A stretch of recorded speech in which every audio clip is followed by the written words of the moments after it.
Ahora sí, entremos en lo que casi nadie aplaude, porque hay una batalla ocurriendo dentro de ti. Aunque por fuera todo parezca normal, por dentro a veces se libra una guerra silenciosa, una guerra que no hace ruido en la calle, pero hace eco cuando apagas la luz, cuando te quedas a solas con tus pensamientos, cuando el teléfono deja de sonar y el corazón por fin se escucha. ¿Te ha pasado que sonríes por educación, pero por dentro estás agotado, que dices estoy bien, y sin embargo algo en tu interior no descansa?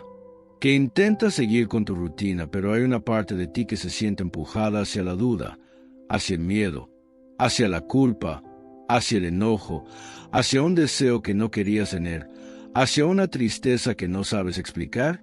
Lo más extraño de esta lucha es que no siempre se nota, porque puedes estar cumpliendo tus responsabilidades, trabajando, estudiando, cuidando a tu familia, y aún así sentir que hay dos voces compitiendo por el control, una que te llama a construir y otra que te susurra que abandones, una que te recuerda quién eres y otra que intenta reducirte a lo peor que hiciste, una que te impulsa a pedir perdón y otra que te convence de justificarte, y esa pelea, aunque nadie la vea, está decidiendo el rumbo de tus elecciones antes de que abras la boca, antes de que tomes el teléfono para escribir ese mensaje, antes de que vuelvas a un lugar del que juraste salir, antes de que respondas con paciencia o explotes con palabras que después no se pueden recoger del suelo. Porque la verdad es esta: muchas de las grandes caídas no empiezan con un gran acto, empiezan con un pequeño permiso interior, una rendija, una frase que te dice sin darte cuenta: solo esta vez. Nadie se va a enterar. Yo soy así. Ya es tarde para cambiar. Y lo que parece una idea pasajera termina convirtiéndose en dirección. Como cuando un barco gira apenas unos grados y horas después está en otra costa. Y ahí está el punto que casi nadie enseña con claridad. La batalla interior no es un tema de gente débil. Es un tema de gente humana, de gente que siente, recuerda, se lastima, se defiende, se cansa, se ilusiona, y en esa mezcla aparecen impulsos que tiran para lados contrarios. Hay días en que la lucha se siente como ansiedad, el pecho apretado, la mente corriendo más rápido que la vida, el cuerpo en un lugar y los pensamientos en 10 futuros posibles. ¿Y si sale mal? ¿Y si pierdo? ¿Y si me rechazan? Y sin darte cuenta empiezas a vivir en un ensayo de tragedia que todavía no ocurrió. Otros días la lucha se disfraza de enojo, porque el enojo da una sensación falsa de control, como si al levantar la voz pudieras tapar el dolor que hay debajo. Y otros días se disfraza de apatía. Ya no importa, da igual, pero por dentro sí importa, solo que te has cansado de sentir, te has cansado de esperar, te has cansado de creer que puedes ser distinto. Y aquí entra una pregunta que vale oro. ¿Quién está gobernando tu interior cuando nadie te mira? Porque el exterior puede ser ordenado, pero el interior es el lugar donde se enciende la intención, donde se negocia con la tentación, donde se decide si vas a ser guiado por la verdad o por el impulso. Y no se trata de vivir vigilándote con miedo, se trata de vivir con honestidad, como quien enciende una luz en una habitación y por fin ve lo que estaba tirado en el suelo, no para castigarse por el desorden, sino para poder limpiar. La Biblia, cuando habla del ser humano, no lo describe como una máquina que solo ejecuta, lo describe como alguien con un mundo interno real, con pensamientos que pesan, con deseos que empujan, con memorias que despiertan, con palabras internas que pueden sanar o destruir. Y por eso tantas veces la invitación es a mirar adentro, no para quedarse encerrado en uno mismo, sino para reconocer que está alimentando esa guerra silenciosa, porque lo que alimentas crece, lo que toleras se fortalece, lo que escondes se infecta, pero lo que traes a la luz comienza a perder poder. Tal vez por eso hay personas que llevan años repitiendo patrones y no entienden por qué. Cambian de ciudad, cambian de trabajo, cambian de relaciones, Cambian de planes, pero el conflicto lo sigue, porque no era un problema de escenario, era un problema de gobierno interior. Era una voz antigua mandando desde el fondo, era una herida sin nombre, era un miedo sentado en el trono, era una mentira vestida de así es la vida, y mientras esa voz siga decidiendo, el resultado será parecido aunque el contexto sea nuevo. Piensa en esto con calma. Nadie se despierta un día y dice, hoy voy a arruinar mi vida. Las personas se despiertan y dicen, hoy solo necesito un poco de alivio. Hoy solo quiero sentir algo. Hoy solo quiero dejar de pensar. Y ahí aparece la batalla, porque lo que promete alivio rápido muchas veces cobra caro después. Y lo que parece difícil al principio suele ser lo que realmente te libera. Pero en el momento de elegir, el interior habla fuerte, habla con imágenes, con recuerdos, con argumentos, y si no lo reconoces, te arrastra.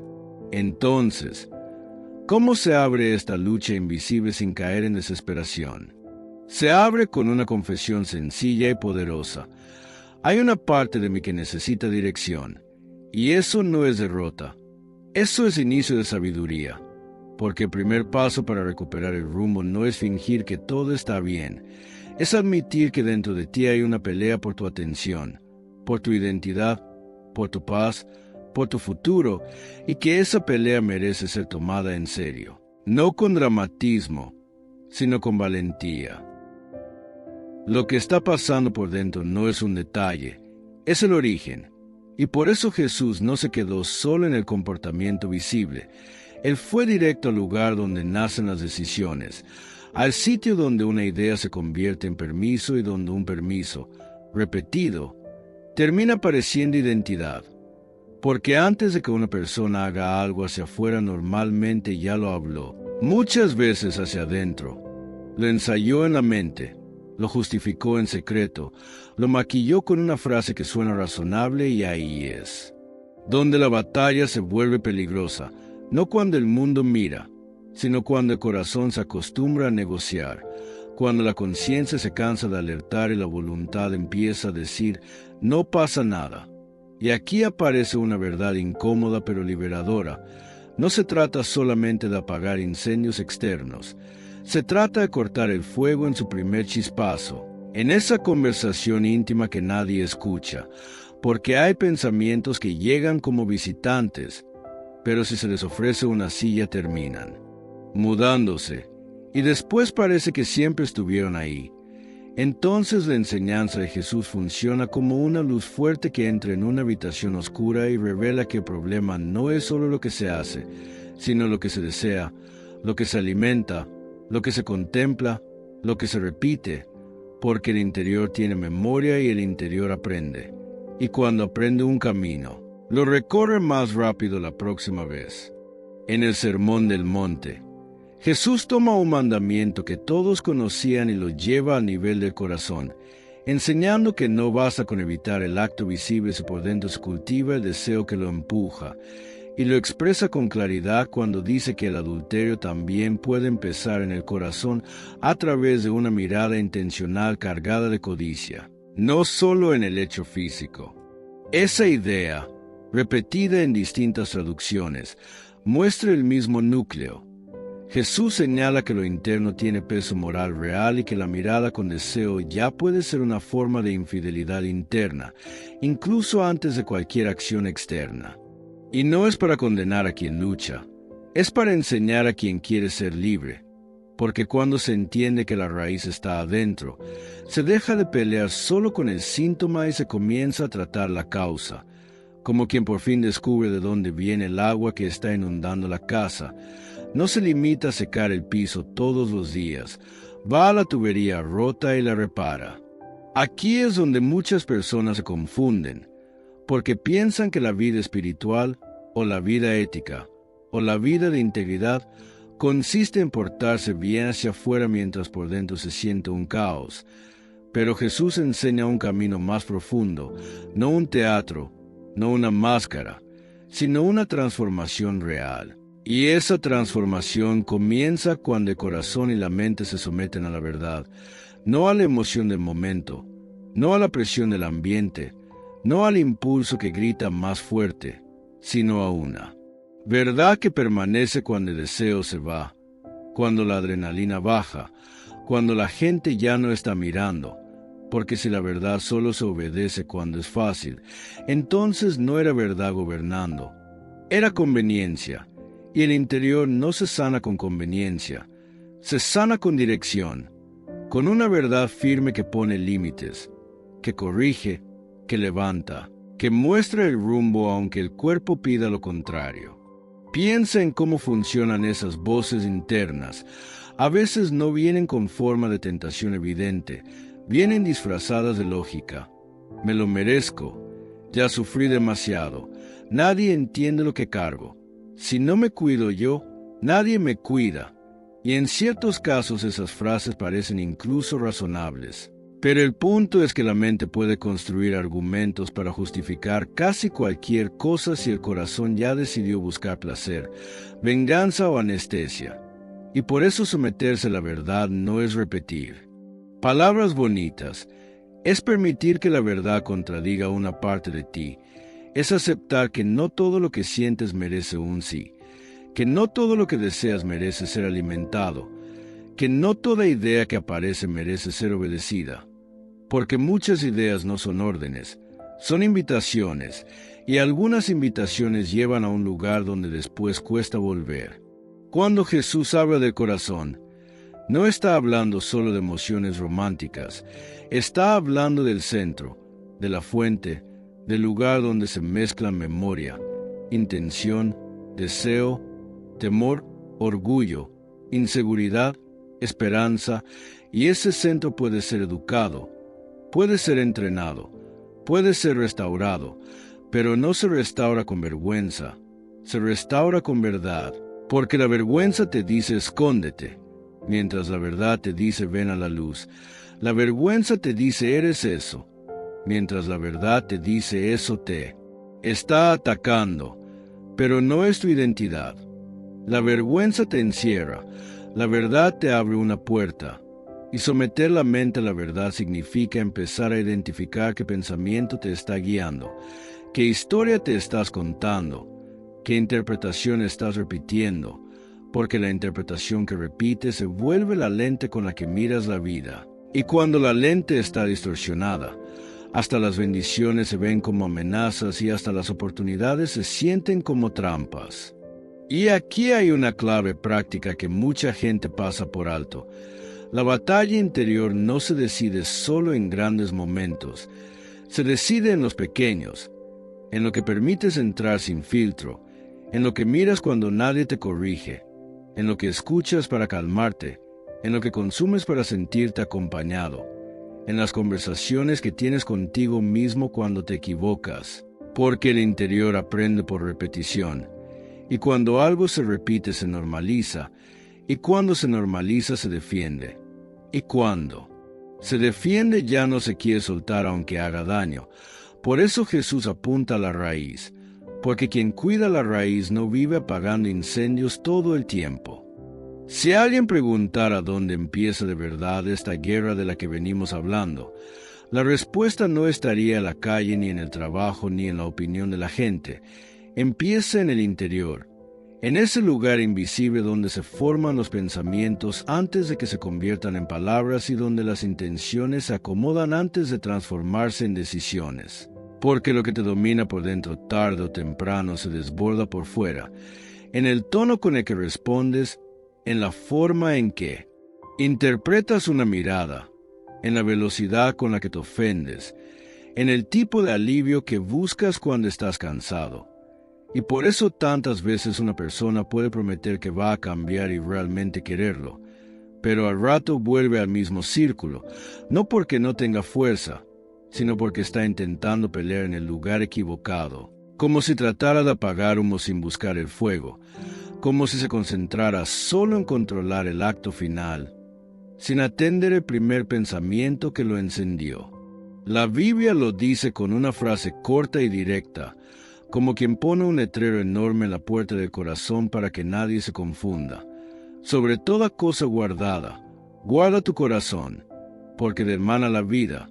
Y esa palabra guarda no suena a paranoia, sino a cuidado intencional, a vigilancia amorosa, a entender que el corazón no es un juguete que se deja tirado. Es un centro de mando. Y si el centro se contamina, todo lo demás empieza a fallar, porque lo que sale de ahí termina coloreándola.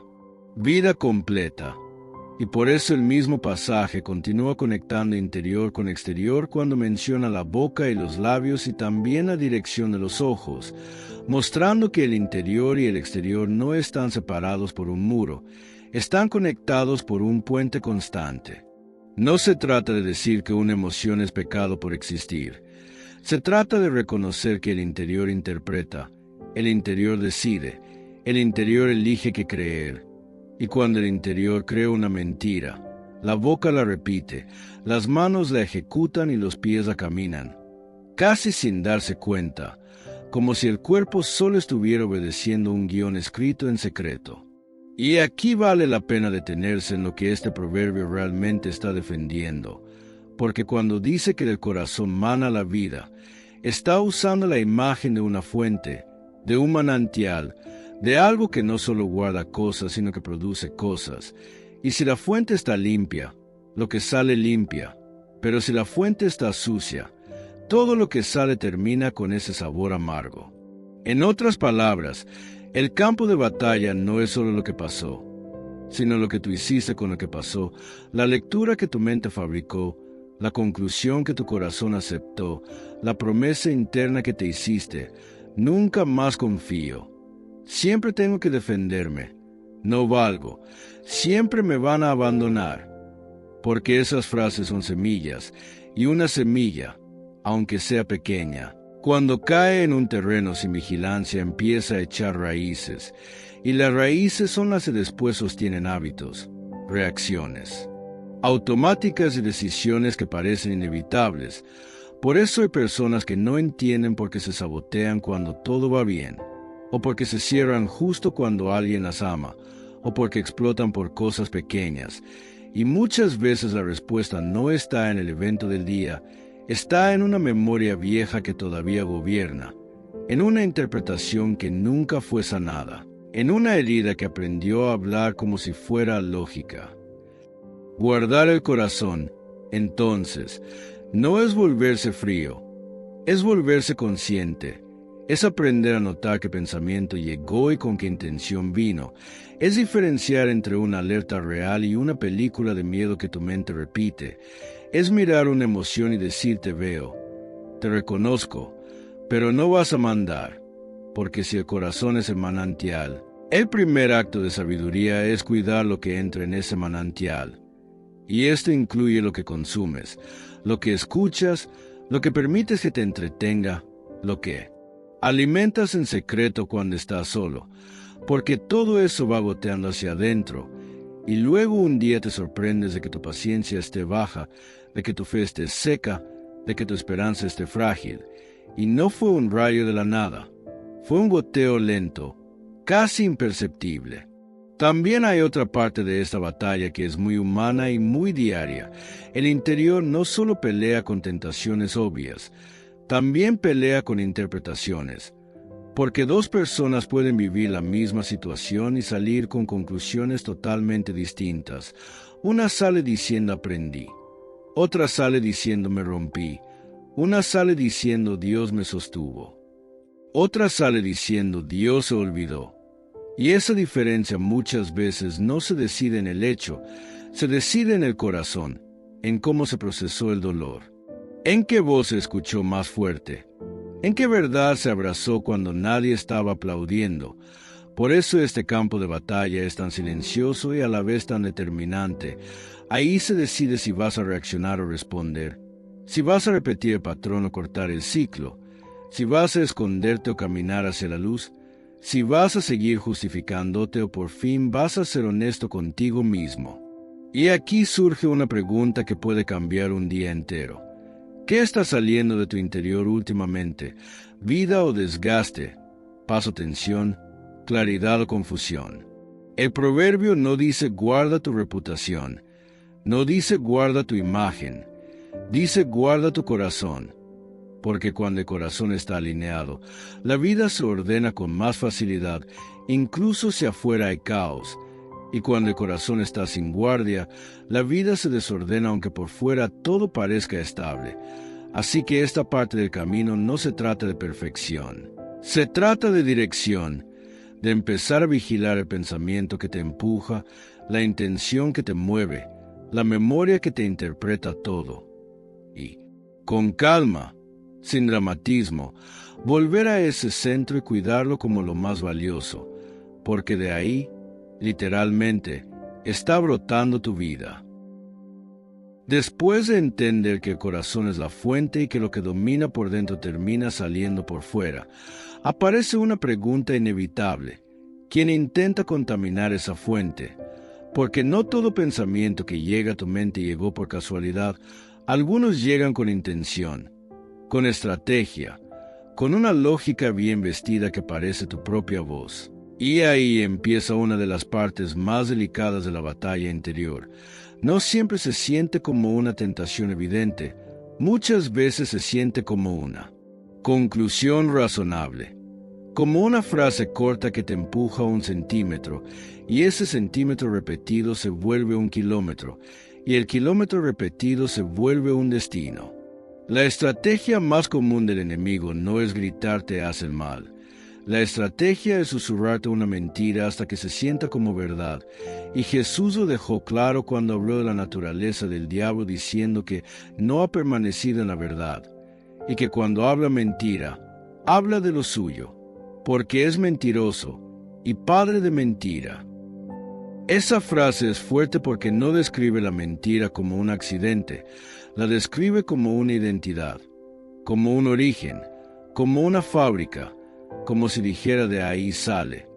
Y cuando uno lo entiende, se vuelve más vigilante, porque empieza a notar que hay pensamientos que no buscan informarte, buscan formarte, moldearte, convencerte de algo sobre Dios, sobre ti, sobre tu futuro, sobre tu valor. Y mira cómo funcionan esas mentiras. Casi siempre vienen en 3 capas. Primero se presentan como una idea, luego se vuelven una emoción, y después exigen una decisión. Por ejemplo, llega la idea tú no cambias, al rato sientes desánimo, y después decides ni intentarlo. Llega la idea Dios no liga para ti, al rato sientes frialdad, y después decides dejar de buscar. Llega la idea ya pasaste del límite, al rato sientes vergüenza, y después decides esconderte, callarte, aislarte, porque la mentira no quiere solo que caigas, quiere que te quedes en el suelo pensando que ese es tu lugar. Y esa es la trampa más cruel. Convertir un tropiezo en identidad, convertir un momento en etiqueta, convertir un error en sentencia, como si tu historia terminara en la peor página que has vivido. Hay gente que piensa que la vergüenza es una forma del arrepentimiento avanzado, como si sentirse sucio fuera la prueba de que se está tomando en serio la vida. Pero la vergüenza no te limpia, la vergüenza te encierra, la vergüenza te deja mirando el piso. Y cuando miras el piso por mucho tiempo dejas de ver caminos, dejas de ver puertas, dejas de ver personas. Y ahí el aislamiento se vuelve el terreno perfecto para que la mentira crezca. Porque cuando alguien está solo, cansado y con miedo, cualquier voz interna suena más fuerte, cualquier recuerdo se vuelve juez, cualquier acusación se vuelve ley, y sin darte cuenta empiezas a dialogar con pensamientos que nunca deberían tener micrófono. Por eso tantas mentiras vienen disfrazadas de protección. No confíes en nadie. Si te abres, te van a herir. Mejor no sientas, mejor no esperes. Y sí, suena como autoprotección, pero en el fondo es una cárcel, porque protegerte de todo también te priva de lo bueno, y el enemigo no necesita destruirte de una sola vez, le basta con secarte por dentro, le basta con robarte la capacidad de creer, de pedir ayuda, de volver a intentar, de recibir amor sin sospecha, y cuando eso pasa, la vida se vuelve supervivencia, no propósito, rutina, no sentido, y entonces el corazón, que debía ser fuente de vida, empieza a producir cansancio. Otra mentira muy común es la que te empuja a comparar. Mira a los demás, ellos sí pueden, ellos sí son constantes, ellos sí tienen paz. Y la comparación es peligrosa porque siempre es injusta. Tú comparas tu interior con el exterior editado de otras personas.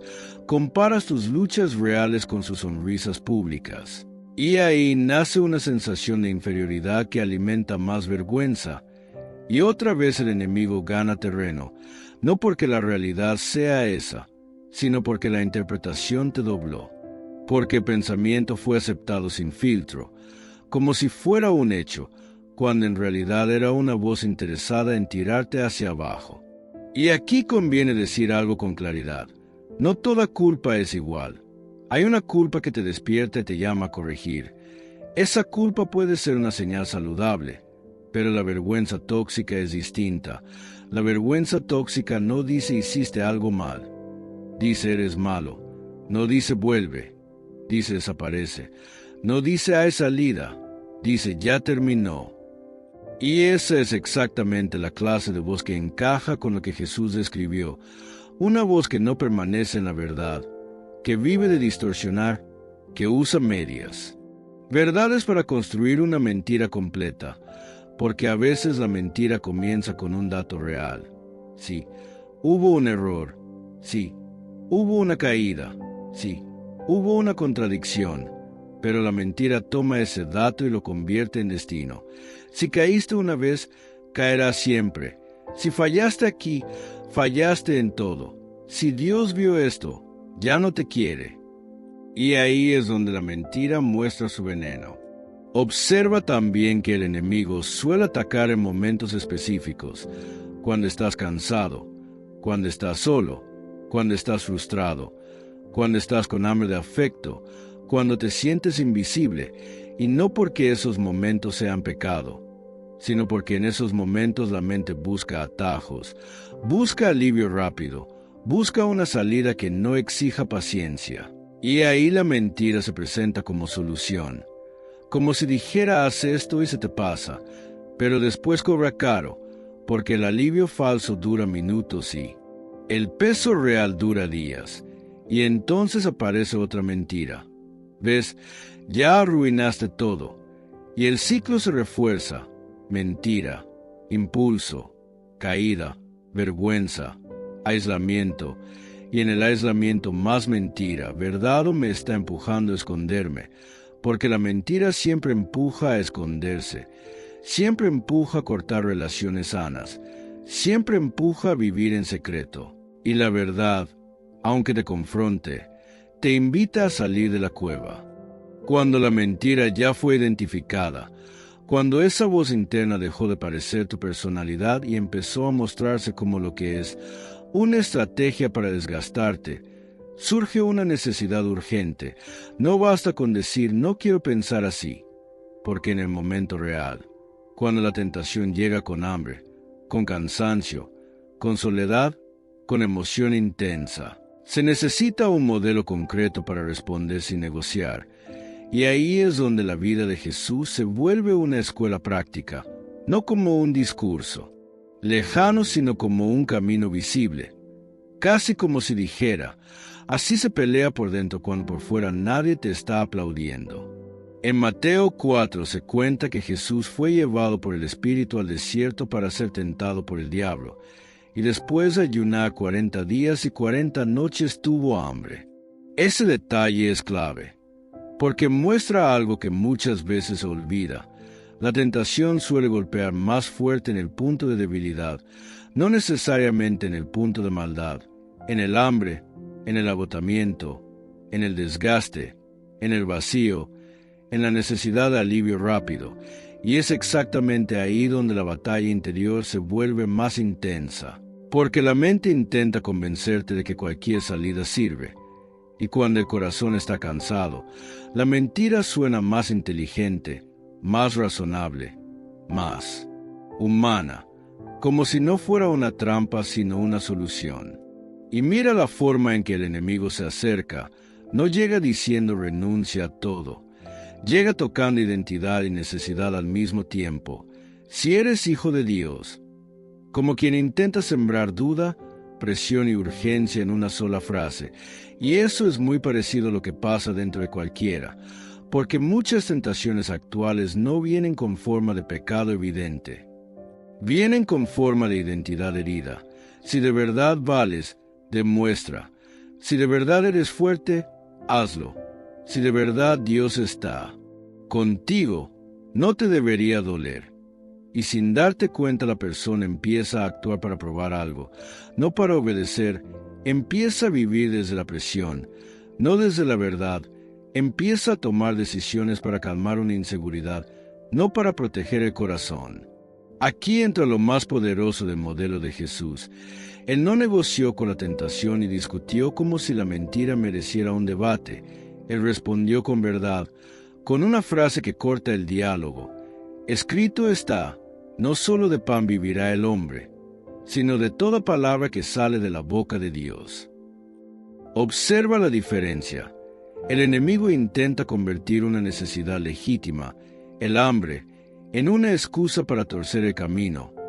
Pero Jesús responde recordando que la vida no se sostiene solo con lo inmediato, que el ser humano no es solo cuerpo pidiendo pan, es también alma necesitando dirección.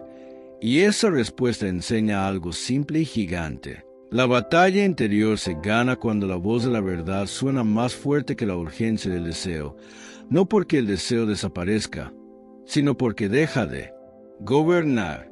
Luego la tentación cambia de escenario, y esto también es importante, porque a veces uno piensa que si resiste una vez ya terminó, pero no, la tentación insiste, cambia el ángulo, cambia el argumento, cambia el disfraz, y en el relato el diablo incluso intenta usar lo escrito para manipular, como si dijera, mira, yo también puedo citar cosas, yo también puedo armar un discurso religioso, yo también puedo vestir mi trampa con palabras bonitas.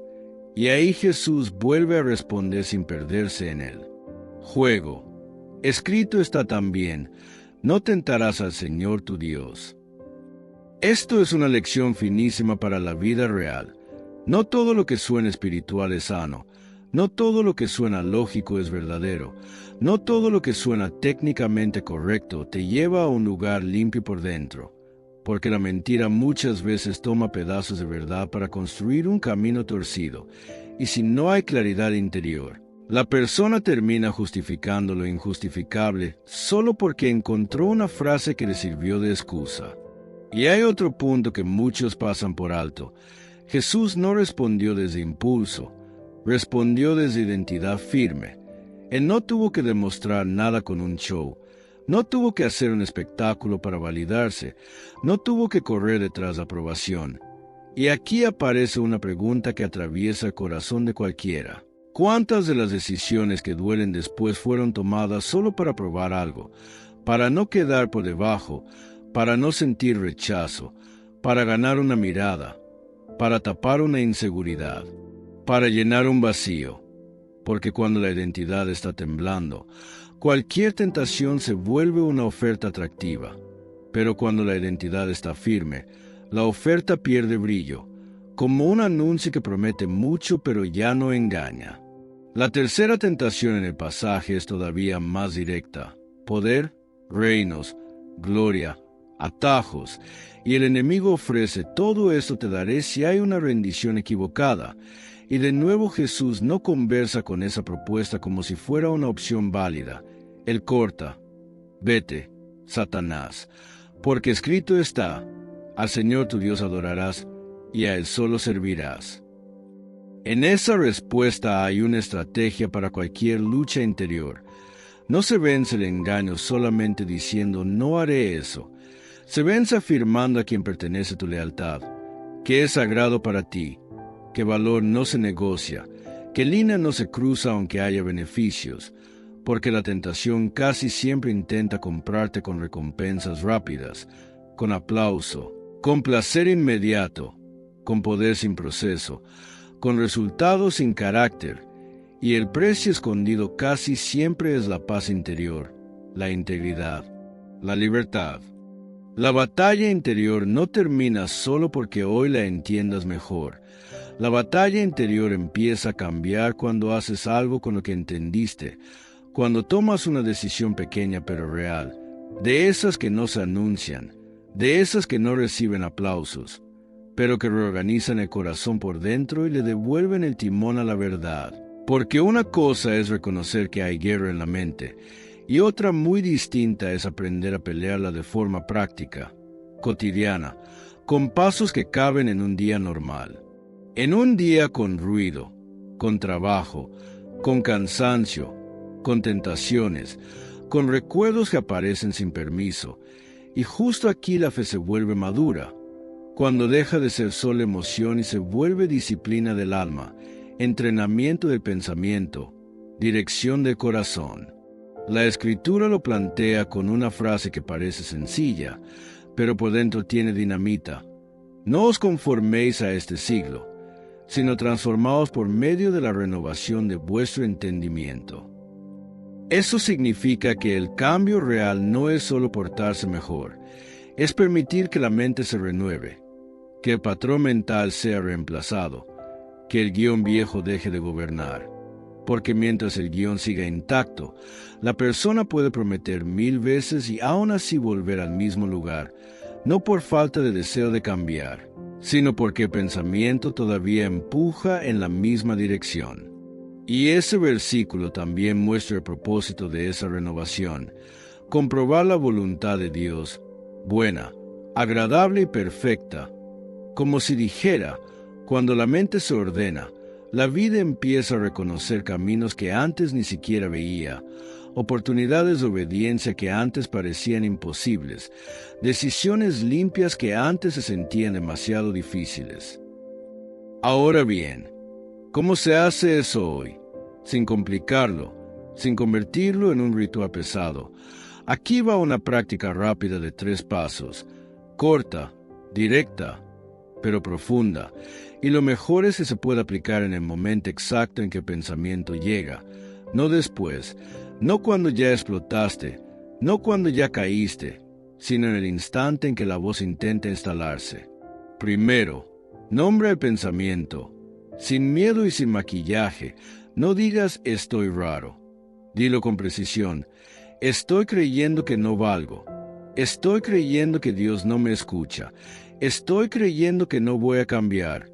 Estoy imaginando el peor escenario.